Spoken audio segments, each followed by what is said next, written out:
Good afternoon, everybody. Welcome to InfoComm 2017. We're here again on the NEC Display Solutions stand. Got a little broadcast set on stand 1600. We've got Chuck Wilson with us today. Hello, Adrian. Thank you very much for coming along. Yeah. Now, it's good to see you again. Good. Yes, it is. Thank you very much. Chuck, everybody knows Chuck in the industry.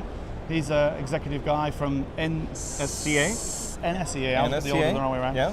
And of course, tell us the history, because not newbies to InfoComm won't know that InfoComm's only here because of you guys in the early days. Yeah, that's right. So NSCA was founded clear back in 1982. So we're going on 35 years now. We started out as a like an audio contractor, sound contractor association that soon turned into systems contracting, and it just grew and grew and grew. And we had a trade show, and InfoComm's show was going great. Ours was going great.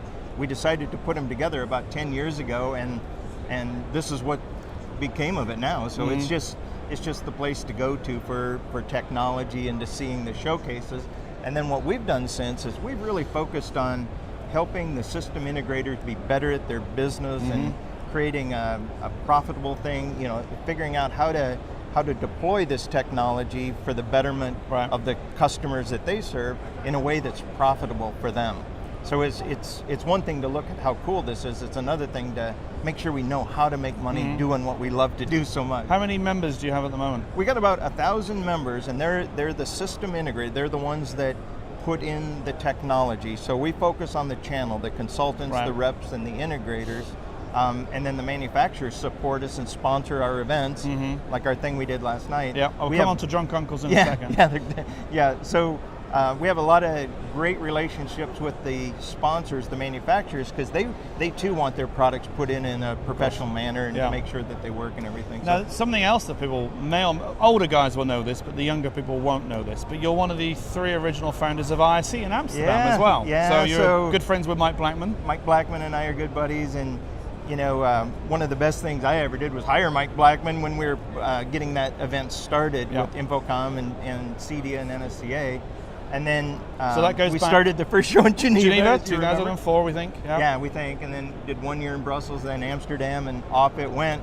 We then got out of that, the trade show thing entirely, both in the US and Europe, because we wanted to focus more on North America and just really helping the integrators here be better at what they do. Yeah. So.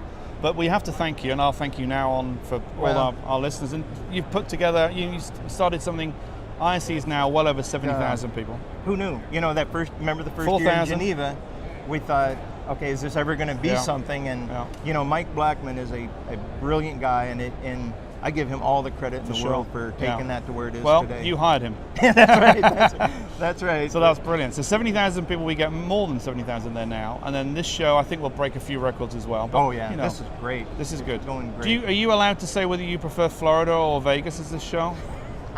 You know what? I just because you live in the Midwest, so I live in the Midwest, which is closer. It's even for me. So even, okay. Yeah, it's even for me. So I think going from Vegas to Orlando makes a lot of sense, especially for the type of technology that's being shown here. It makes sense. We had a couple of people on the show earlier who were from the Midwest, and the politically correct answer do you prefer Vegas or Orlando?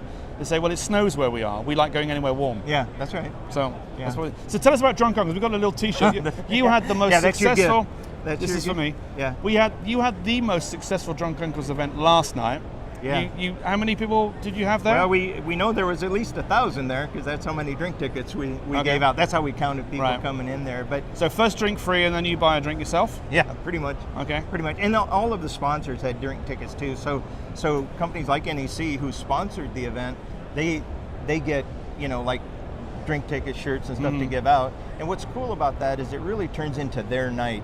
So we celebrate the fact that our foundation is raising money. It's a 501c3 education foundation. We made money last night dedicated towards our Ignite program. Okay. And so Ignite, that's a different thing. That's different to profit. That's a recurring revenue thing I want to talk about. But the Ignite program is merely a way for us to reach out, show people in the colleges, these STEM programs here in the U.S., they're teaching technology at an earlier age. What we're trying to do is to show them how cool this is, what kind of occupation they could possibly have, what kind of career, and try to get them in here, because they don't think of this industry as at first thought coming out of high school or going into tech school. Right. So Ignite is all about reaching out to them, building awareness of our industry, and then trying to fill that void. We have so many people now that are preparing to retire from our industry. We need to fill that void. And we've got most every one of our members are looking for good talent. Of course they are. Yeah, So that's a very worthy big cause. thing. And John Concourse has been going how many years now? I think it was 12 years now. Right, So they've wow. raised over $1 million. That's amazing. Probably $1.2 million now after Yeah. last night. For our education foundation, we're putting that money to real good use, trying to build these programs like Ignite. So what's the one change that you've seen in Infocom? Say, just take the last, say, 6 or 7 years. What's the big change Here at the show? Yeah. Well, I think it's the diversity of the technologies. So there's audio video, there's IT, there's networking, there's everything. So what I see happening is I'm not even sure how to define, the more I know about AV, the less I know how to define it to others. So I think as an industry, we have a messaging problem, we have a branding problem, an identity problem.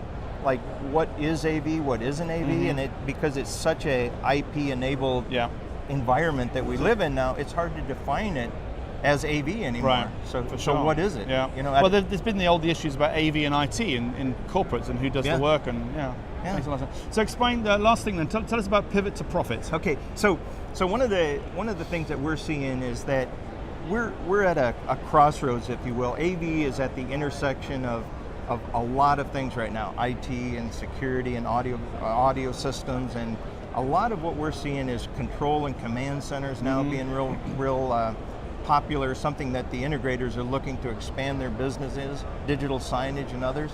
All of that speaks to what we call recurring monthly revenue. So we're trying to be more of a services provider, a solutions and services provider, not just working on an individual project, but staying with that customer, learning their business, their workflows, learning how they can utilize the technology the best, and then getting to know their business in a way that we can deploy technology in a better value proposition to them. So we have that return on their investment of buying that. So where can people find information about go to our website. It's NSCA.org. Yep. And then all of our career center where we talk about Ignite, Pivot to Profit, all that. So NSCA.org is the place to go.